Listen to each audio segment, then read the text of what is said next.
Y'all, burnout is so real for pastors and leaders. Like, I can't believe sometimes how exhausting this work is.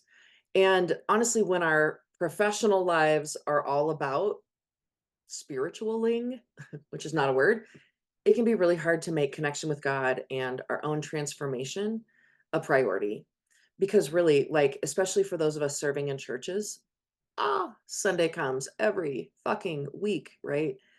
And really, for all of us who are spending our lives loving humans, serving, it just seems like there's always a crisis. There's always something, right?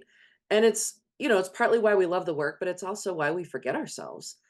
Spiritual direction is such an ideal way of remembering ourselves and of like remembering, right? Bringing back together the parts of ourselves that get shuffled and deprioritized for the sake of our work, our families, or calling. So, drawing on the perennial traditions, spiritual direction is a practice in listening for God in the stories of our lives. So, the Bible's important, tradition's important, but what's happening in our own lives is really important. And the demands on our time and energy can make it really hard to know ourselves. And sometimes we just need a little bit of help. So, as a spiritual director, as a spiritual director, I'm really more of a co-listener. I'm not actually directing anything, but I'm a companion to help you silence or just quiet down the noise in your life so that you can really hear yourself because it's in that process that you will be able to hear God speaking to you.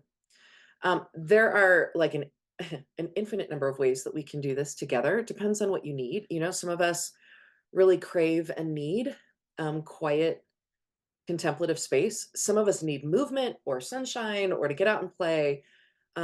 God will meet us exactly as God made us. So if you're interested in exploring what spiritual direction is, reach out to me. I'd love to talk to you and see what you need. And I would say if this is like kind of got your attention, but you don't know what you need, definitely reach out because that's often an indication that like something is stagnant and we just need a little help. So you can find me at Rio Grande Soul Care on Instagram and riograndesoulcare.com.